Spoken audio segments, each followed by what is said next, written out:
All right. Well, then. All right, NWA. Did you actually watch any of Starrcade 85? No. I actually watched 2 of the matches. As mentioned, I watched Tully versus Magnum TA in an I Quit Steel Cage match. First of all, Earl Hebner was the ref. Wow. He was around for a long time. Dave. May have been Dave. Was it Dave or was it Earl? I forget which one was in the... I couldn't tell you, but it was just shocking to think this was a long, long time ago. And these men are still reffing. At least it was one of them Dave. is. But yes, it was long. They are very old. Yes, yes. So I started watching wrestling right after Magnum's car wreck, so I've seen very little of him. And every time I see him wrestle, I forget how big he was. So I will cut to the chase rather than doing this move for move. They had a very violent fight in a cage trying to make each other quit. They both went into the cage almost immediately. Magnum gigged his head. Tully went shoulder first into the cage, and he gigged his shoulder. He was bleeding profusely from the shoulder. So it was Earl. Magnum worked that over until he was screaming a lot. So most of the match was they would beat each other and beat each other and beat each other. And then they would grab their opponent's hair in one hand and the microphone in the other and scream, "Say it!" And the guy would say, "No!" And they'd be screaming no. Not as they were being hit or punched or in a submission hold, just as they were laying there with their hair being pulled. Were you born in 75 or 76? 75. Okay. Why do you ask? Earl Hebner, who was the referee as noted, began refereeing when you were 2. Yes. Yeah, he's older than me. He's still out there. Yes. Taking bumps. It's pretty impressive.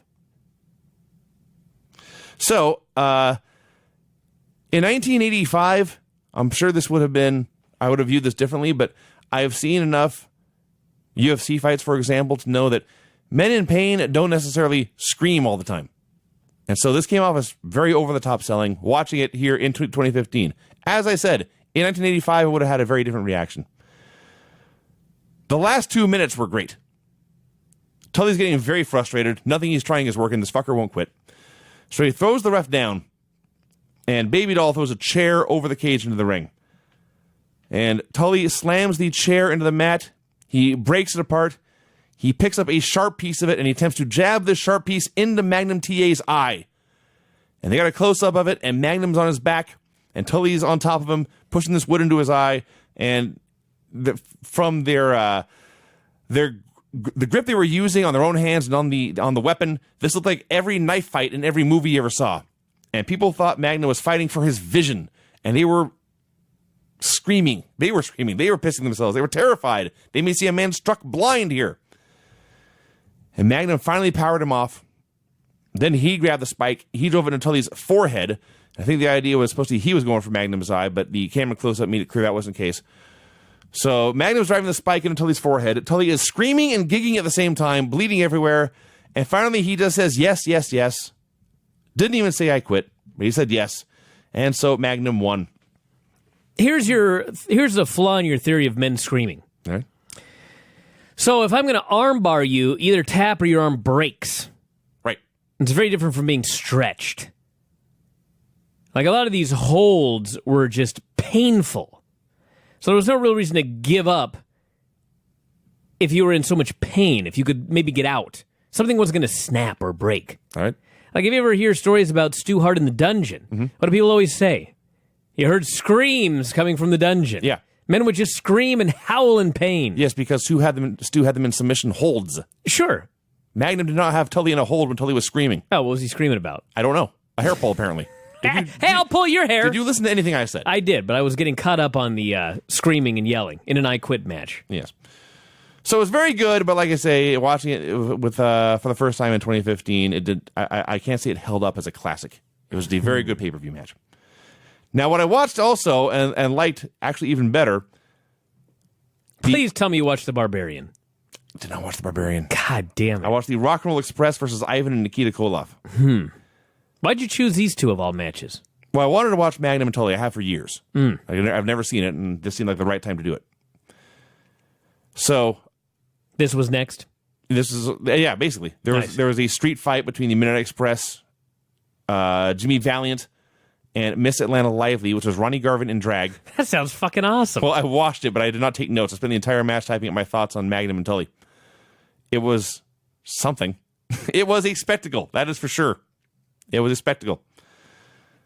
And then the Express and the Koloffs were on, and I wanted to watch this too. So, first of all, it's kind of amazing watching Nikita. He has about the same size as Sheamus. He has about the same shape, very similar physique, but he moves so much quicker. I know it's not a revelation, but God, he was impressive. Sheamus is very heavy-footed. Yes. He's a stomper.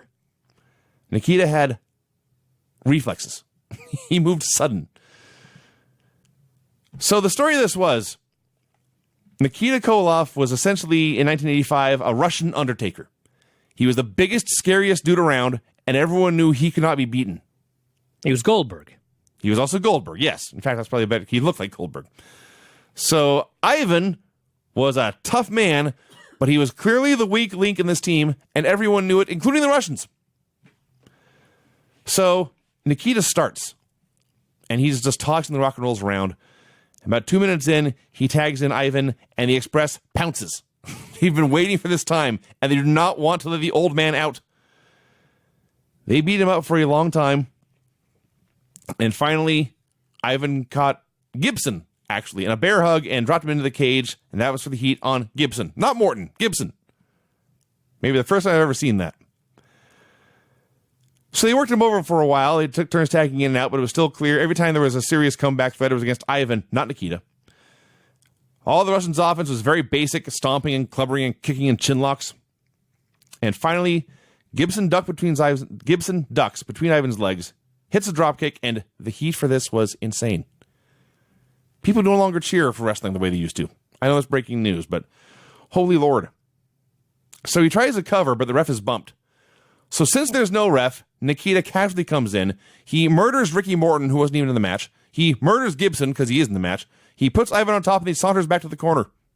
Does another Sunday afternoon for Nikita Koloff, killing men. The ref does not recover in time to count the pin. Morton blind tags in, and then they do the spot where Ivan hits a backdrop, but Morton runs in under the backdrop, and O'Connor rolls Ivan for the win to win the match and the titles, and this reaction was even bigger than the last one. Poor Ivan. Oh, yes. So then the post-match might have been even better. Nikita, now the match is over, nothing to stop him, he kills everyone. Crusher Khrushchev helps. He was in their corner. Don Carnola was in the Rock and Roll's corner. They killed him too. And they throw Morton out of the cage, and they triple-team Gibson, who had already taken a severe beating. They triple-teamed him to death, a bunch of chain shots. All these wrestlers came out to make the save, and the Russians just killed them too. And they did not go to the back until they were goddamn good and ready. Not a moment before. So yes, it was you're telling me they're better than the League of Nations? Yes. Just checking. Even Ivan. Yes, they're a dominant bunch of scary ass kickers is what they are. Wow. So that was tremendous. What a novel concept. And like I say, Did they dance? Oh, no. Oh, no. Did they sing? No singing, no dancing. What the fuck? They were never happy. What? No. There was nothing to be happy about in the Russians' world. They didn't smile and make jokes? No, they hit people and growled. Huh. Yeah. And I just don't get it. What I love most about this is, like I say, everyone knew Ivan was the smallest and oldest man in this group, and he was the weak link. Even Nikita knew it. Even Crusher Khrushchev knew it. But there was no dissension because they were loyal, damn it. Honor among thieves. Even the heels were consistent to their characters and loyal to their cause. That's awesome. Wow. That sounds better than this show. Ours are... No, this NWA World Championship Wrestling. It was. Oh, my God. All right, well, into this. You know what this Crusher Khrushchev looks like? Spitting image. Don't say Smash. Adam Pearce. Oh, yeah, all right. Smash 2. Yes. Looks exactly like Adam Pearce. Smash had better hair. But he does look like Adam Pearce, you're right. Now I think about it. It's crazy. First it was Chris Hero, now it's Adam Pearce. The doppelgangers I've seen over the last week. Every 30 years, it's a cycle. It is. Men are just when am I going to see my reincarnated. doppelganger on this show? Matt Jackson. I was just going to say. Mike Jackson. Which one's Mike? Matt Jackson's a young buck. That's what I meant. Who did you mean? Isn't his name Mike Jackson? Who's Mike Jackson? Who's one of the jobbers on this show? Why do I keep thinking of Mike Jackson? Because I told you Mike Davis, but it was the other one. Oh, you idiot. And you do not look like him anyway. All right, so this is the November 30th, 1985 edition of NWA Championship Wrestling number 4. They recapped Starrcade 85, and David Crockett said, as only David Crockett can, if you missed it, you missed it. A man of facts. And he's right. So we got highlights, and I do use that term loosely, of Crusher Khrushchev versus Ham Houston for the Mid-Atlantic. Ham Houston? That is your new gimmick. Ham Houston. Ham Houston, Texas babyface. Get you a cowboy hat. Come on.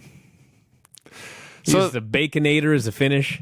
do you think if I was working as Ham Houston, I would have a more exciting match than the highlights we saw here?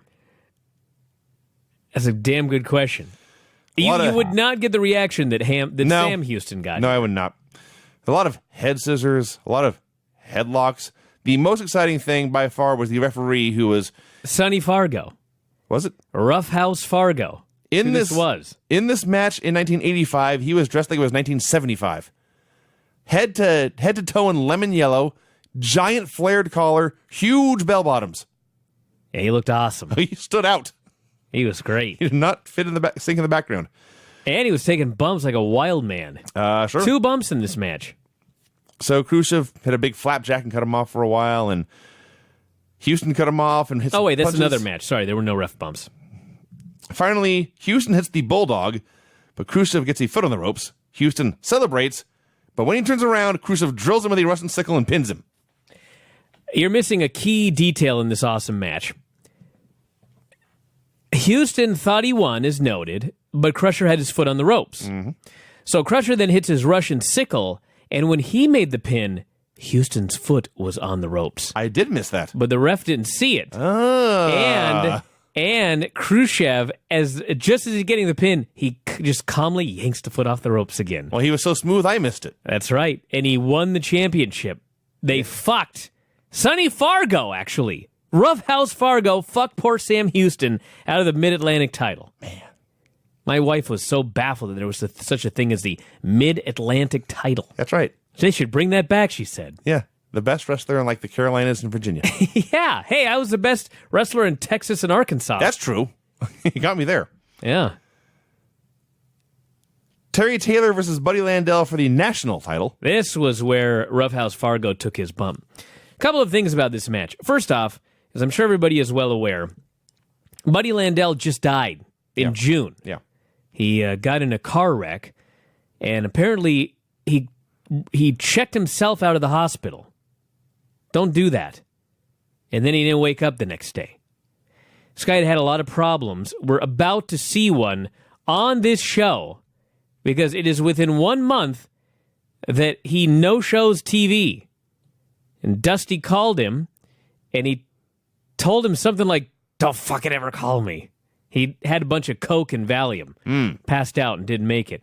And they fired him, stripped him of the national title. And he always claimed that was a show where they were going to set up his feud with Ric Flair, where he was going to win the NWA title. Which does not make a lot of sense in hindsight, but that's what he said. You never know. Maybe they told him that. But anyway, so... It is amazing to watch Landell here. He's Ric Flair. Yes. I was thinking about this. Imagine if there was a guy, let's just say, I can't think, who looks like John Cena? Well, Darren Young. Darren Young. Yeah. Let's just say that Darren Young, like, totally ripped off everything about Cena. He wore a different colored jersey at every event, and he even had Doctor of Thugonomics on his back. Yeah. And they didn't play it up as an ironic character. No one mentioned this. But they played it up like that's just who he was. Yeah. It's the craziest thing. My analogy was, imagine they found another Irishman, put him in a red mohawk, had him shout fella, but never pointed out he was similar to their champion. Exactly. Yeah. Just a guy doing the same gimmick. And we'll have to get into this more, but...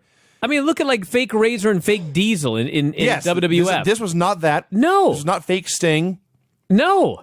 This was not... he was just a guy who is exactly like another guy who is wrestling in the same promotion. And their paths never crossed. It was not... It was they had not, one match, but not here. It was not Mini Abismo Negro. It was not supposed to be a tribute either. No. He was just a clone. He was just a weird clone. Just with an alternate career path. He did everything exactly like Flair. Yeah. The hair, the robe, the mannerisms, the manager. He worked like him. He locked up like him. He took bumps like him. Yes. The one I really noticed was when the dude picks him up to put him on the top rope for the superplex. He did it exactly like Flair. There's a way that Flair did it where when you go into the guy to lift him up, he splays his whole body out as you go to put him on the top rope. It's exactly what Landell did. I mean, everything he did was exactly like Flair. So they went crazy. to a commercial break early, and when they came back, it looked like we had missed a good 5 or 10 minutes. Taylor makes a comeback, including standing on Landell's face. Here was where the ref started taking his bumps, because they took turns pushing each other into the referee, and he went down over and over and over again. And I guess if it was Roughhouse Fargo, they had to bump the hell out of him to make sure he was down long enough. So Dillon goes to whack Taylor with his shoe, J.J. Dillon that would be, and Taylor reverses it. The heels bump into each other. Another massive crowd reaction. Taylor tries a superplex, but Dillon trips him. Landell lands on top, and the referee counts 3 for the win. Now, the crowd heat for this was great. The match itself, if you take the heat away, this would have fit right in on 2015 Raw. I do not mean that as praise in any way. No, this was it was okay. Mm-hmm. Back to the studio. Italian Stallion and Rocky King versus the Midnight Express.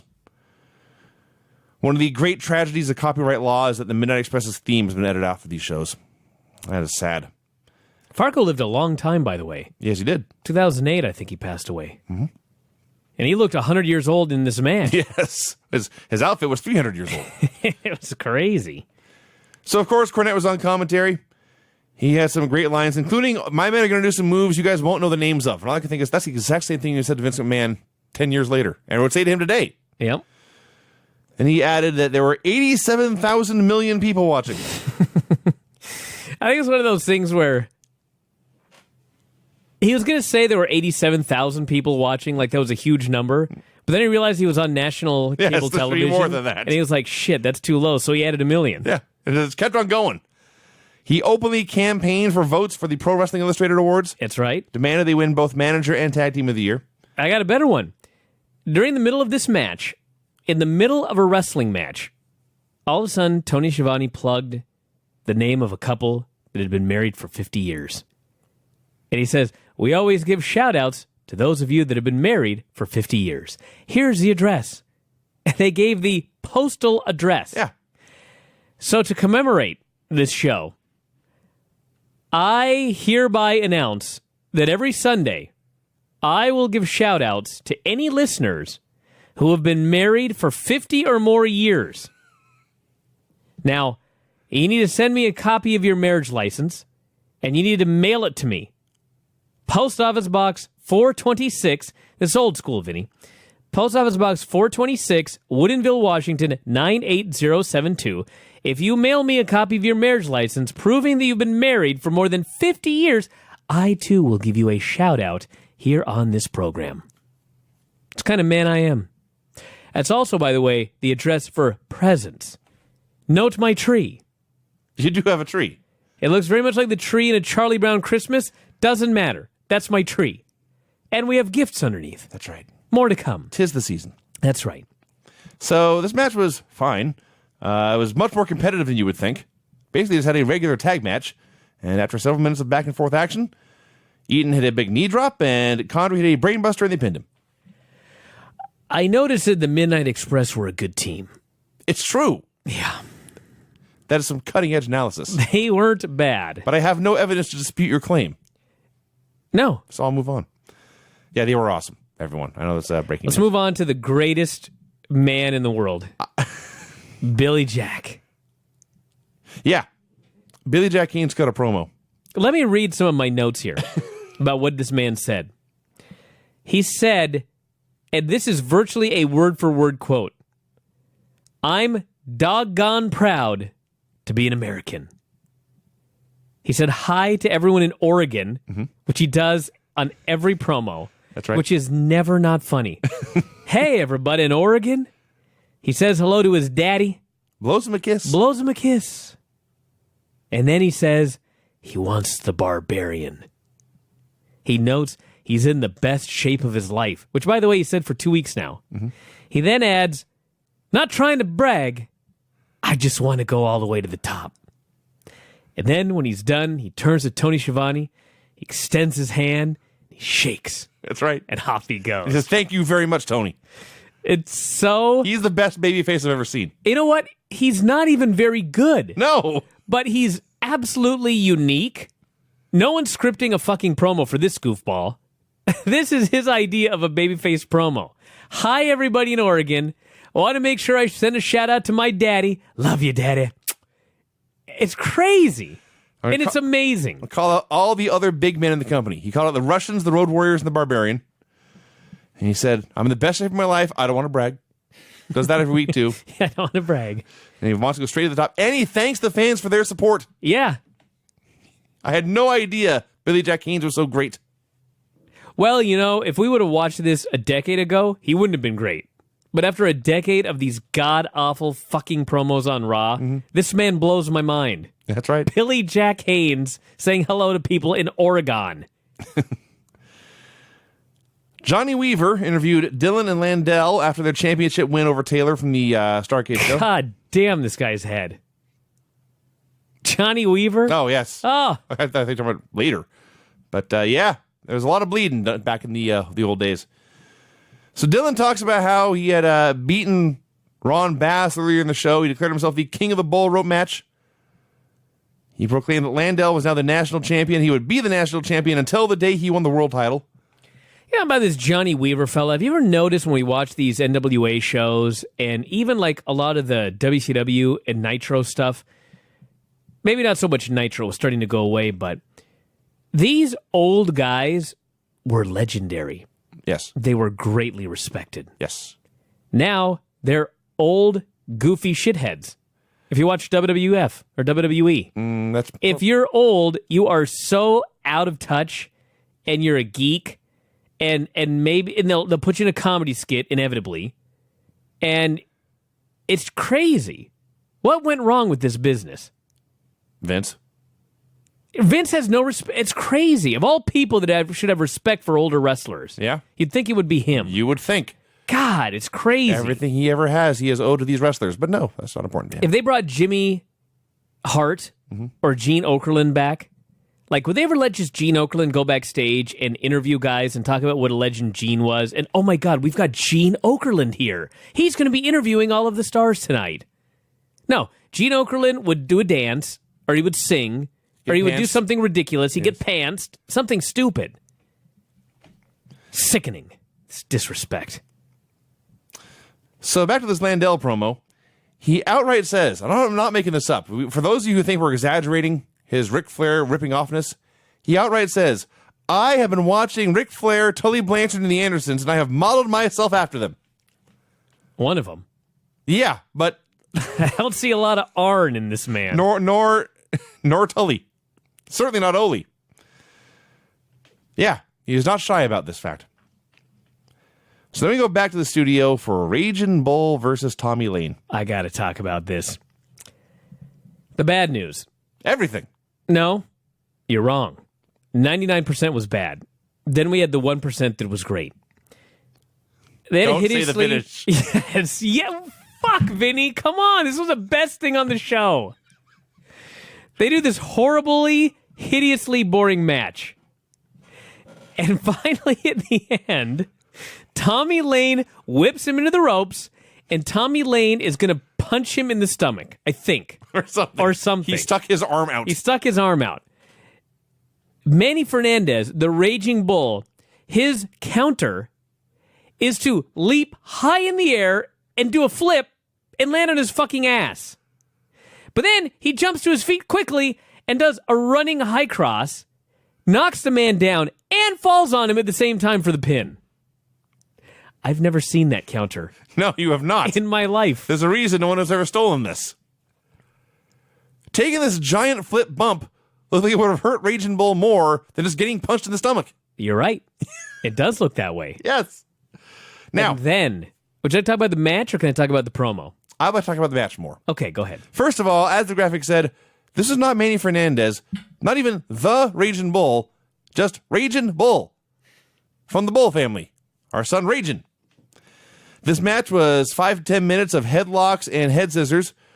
And complete inaction, complete silence from the crowd, which meant we, the audience, were left only with the pearls of wisdom of David Crockett saying such things as, "Ooh."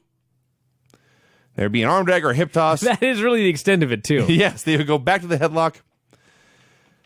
Crockett had nothing else to talk about, so he begins to discuss the deliberate nature with which Raging Bull removes his chaps. And they did the finish. Raging Bull won, and then he cut a promo. Let me speak of this promo. First off, he said that 1986 would be the year of the rage. Gotta try something. Then, translate this line for me, Vinny. The past to the bull is the future, baby. Did he actually say this? Yes. Are you sure that was not in the part where he was speaking Spanish? No. He said that in English. The past to the bull is the future, baby. Yes. He was high.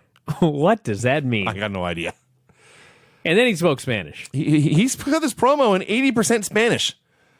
And I don't mean to alarm you, but in 1985 in Atlanta, this did not get over. It didn't get over, but you know what? It's national cable television. That's true. And he was speaking to his constituency. That's true. That's true. And they let him do it because they realized there should be someone for everybody. And Manny Fernandez is the man for these Hispanics. He's going to speak to them. He's going to be their baby face. Great. It would be cool if we were allowed to do that today. No, that's true. As a Hispanic man, all I've got is Alberto Del Rio, who's a heel, and the Lucha Dragons who speak English. That's right. Because I'm looking for that Spanish speaker. We had a match in, I'm trying to figure out what the hell they call this, the Championship Challenge Series, Yes. where it is not clear what championships are on the line, nor who the challengers are. But it was the Road Warriors versus Black Bart and Thunderfoot. Captain New Japan. There was a man in the corner who was wearing a red costume and a red mask with random lightning bolts here and there. And it was not the Flash. Lord, was not. So I saw this team and that team, and I thought, okay, this is going to be a 60-second Road Warrior squash. Awesome, awesome. How wrong I was. There were some arm wringers, there were some body slams, and suddenly they had the heat on Hawk. Broke down into a four-way, and when I say it broke down into a four-way, there were 4 men in the ring for a good 3 or 4 minutes. Black Bart and Hawk together, quite terrible. Hawk was so green. Like, he would body slam someone, and he couldn't even wait till they hit the ground before he was rushing to try to pick them up again. Yes. It's like, slow down, dude. Be powerful. So during the match, Ivan Koloff comes out to cut a promo with the announcers. Paul Ellering comes out to confront him. This is a trap. Nikita jumps Ellering from behind. Hawk runs out to make the save. All the Russians kill Hawk. While they're all killing Hawk, Animal wins the tag match by himself. Yes. It's a power slam and wins. Animal was not going to lose this match. No matter what. 100 Russians could have been in that building. He would have won this match. Yes. Unlike today. So, unfortunately, he would have been distracted. Yeah, that's a damn good point. So Animal wins, but unfortunately for him, his manager and tag team partner have now been taken out, and they triple team him for a while. And finally, Hawk makes the save with a chair and chases the Russians away. No.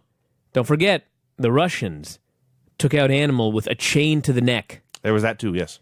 That was a key because they take him out and he's down selling. And David Crockett says, this has never happened to the Road Warriors before. And I'm like, man, big time angle here on NWA World Championship Wrestling. Alas, 1 minute later, Animal's up helping Hawk take Paul Ellering out of the building. Yeah. One of them had his head, one of them had his legs, carted him out. Jim Crockett came out, announced all matches in the Championship Challenge Series would now be no DQ, no countout, and if it went to a time limit, they would do a rest period and then restart the match. So why have a time limit? I don't know. He booked a 6-man tag for next week, which is so irrelevant I didn't even write it down. Arn and Ole and Tully versus Billy Jack, Magnum, and Sam Houston, which should not be irrelevant because this is leading to the formation of the Four Horsemen. Well, I guess that's true then. Paul Ellering was much prettier with hair. I want to throw that in there. He did call himself Pretty Paul Ellering, didn't he? I didn't even recognize him at first. I'm like, who's this? Oh, Jesus, it's Paul Ellering. Ellering had hair and a handsome man. And a silk karate something. I don't know what that gi was. Ron Garvin versus Jim Jeffers. Oh, you talk about Jim Jeffers. He's amazing. He's fat, white, black trunks, black boots, and a big fucking mustache. I thought he would be the third vaudevillain. You know what he looked like? He looked like if the Beer City Bruiser ate Silas Young and took on his mustache. You got Jim Jeffers. Am I wrong? I can't argue with you. Put Silas Young's mustache on the Beer City Bruiser, and it's Jim Jeffers. This match. Garvin's mullet, by the way. Not as bad as the Raging Bull. Garvin's mullet was just a peroxide unfrozen caveman lawyer. Actually, it's exactly what he looked like. Now, this match starts off, and I can already tell you hated it more than I did. it's not even that I hated it. I was just amazed by it. He's slapping him in the face and chest repeatedly, Garvin is.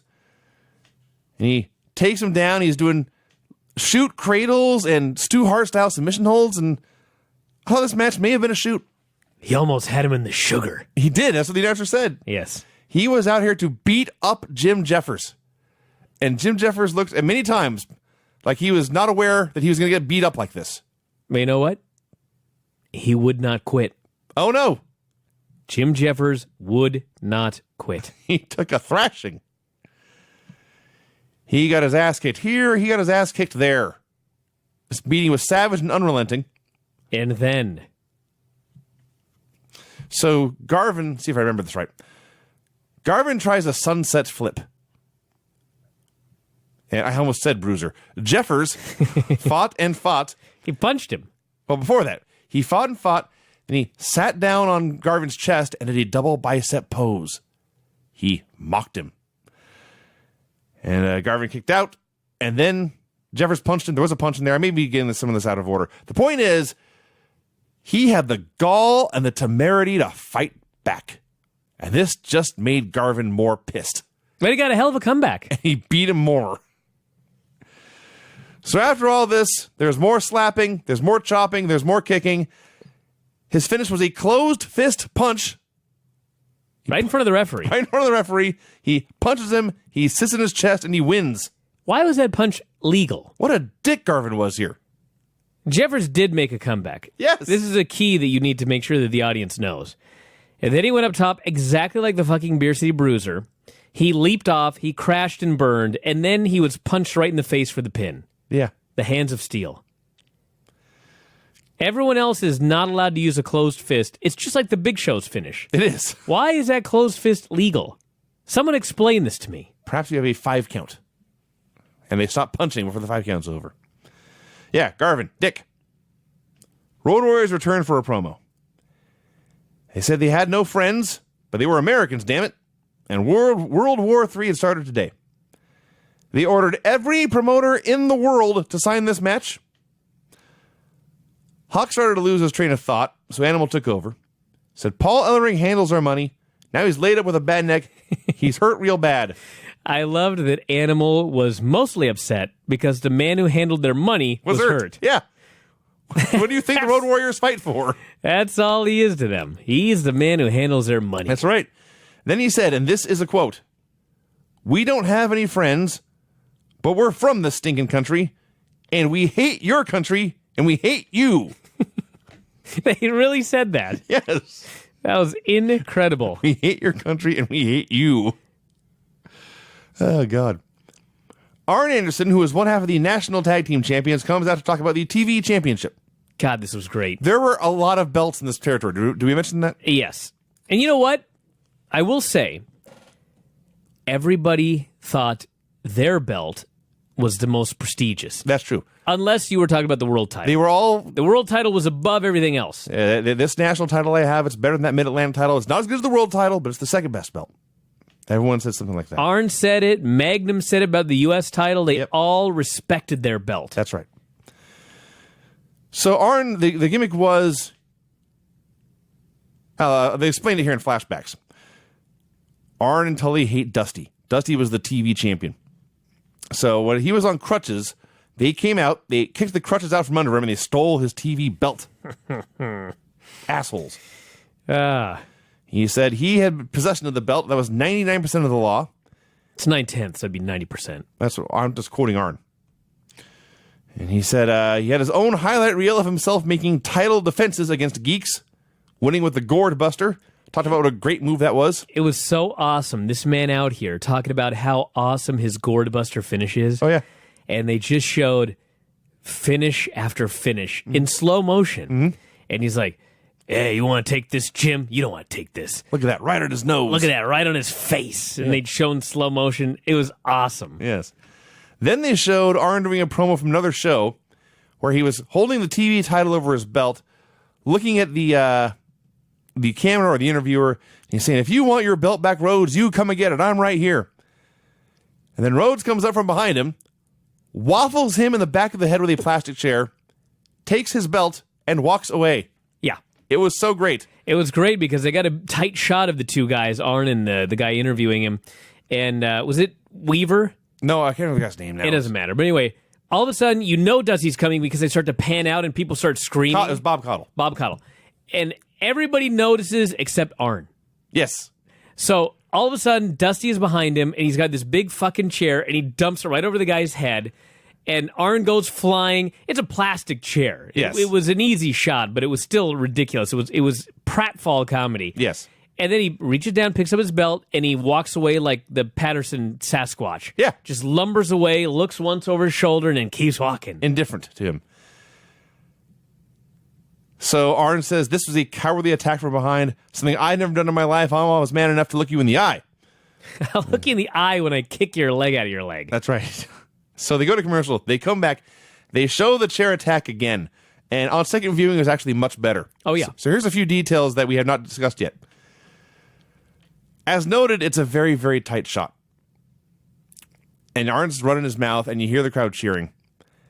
And then I would like to think they did this on purpose, but I suspect, given the production values of the time, it was just a very, very happy accident.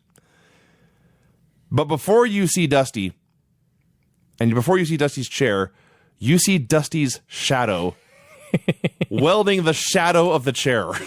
They didn't need no production. He was big. And the shadow comes in, and then suddenly Dusty's there, and he brings the chair down. And as noted, it's a plastic chair. It hits the back of Arn's head and then bounces up. Oh, yeah. And the chair goes flying. Arn goes down. Dusty takes his belt. And Dusty's expression was so blank and so casual about all this.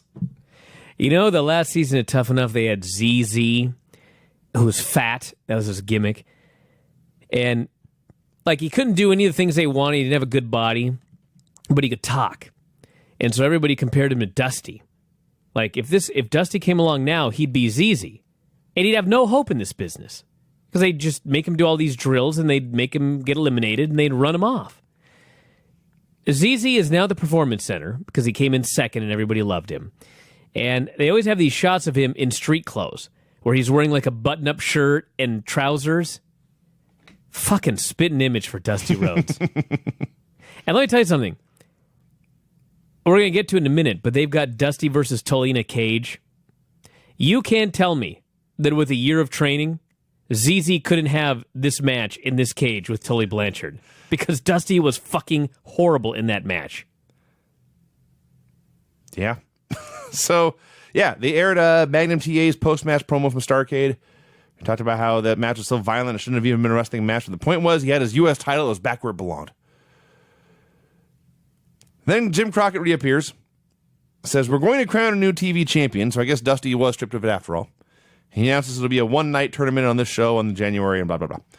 And the last thing the show ended with was... God, think about that. We're watching 19 years ago in WCW and 30 years ago in WCW. And on both shows, the TV title is vacant. That's right. Crazy. That is right. And they showed clips of Dusty winning the title from Blanchard at Bash 85, a steel cage match in a stadium show. Was this not hideous? It wasn't good. Oh. Most of it, they were doing nothing. And nothing. When they were doing something, they were on totally different pages. Dusty was in absolute dead slow motion. Like, I've never seen a man move so slow in so high profile a match. He didn't do a thing. And finally, after not doing a thing forever, they didn't have any drama or anything. He just all of a sudden grabs the guy and pile drives him and wins. It's actually even, I guess it's even worse than that. They did a ref bump But then Dusty does pile driver, and the ref got better. Yeah. There was nothing the ref missed. Yeah, I like the part where Dusty, they were fighting on top of the cage, or standing on the top rope and fighting, and Tully takes the big bump off, and Dusty goes for a big elbow, and Tully clearly has no idea if he is supposed to take this elbow or dodge. Oh, God. And he finally decided, fuck this, I'm getting out of the way. Yeah, this is poor. And this was one of those matches. Sometimes we watch these matches from this era, and even some of the stuff we watched in the mid-'90s. Crowds going crazy the entire match. Not this one. No. They were maybe buzzing, but they certainly weren't making a lot of noise until he won, and then they went batshit crazy. And the funniest thing is, in the match itself, he was moving so little that I thought, okay, he's either hurt or he's totally blown up. Because there's no other explanation for the glacial speed of Dusty Rhodes in this match. Finally, he wins, and the next thing you know, he's running. He's literally jumping up and down in joy. Yeah. He moved so much more after he won than when he was actually in the match itself. Dusty's celebrating. There's people screaming. He's got his belt. He's the champion. They're all going crazy. They cut to the credits, and all of a sudden, the first thing you see is producer Virgil Runnels. Yeah. I was like, oh, God. If we were covering this live in 85, we'd be bitching so bad right now. Absolutely. Oh, that was the show. That was that.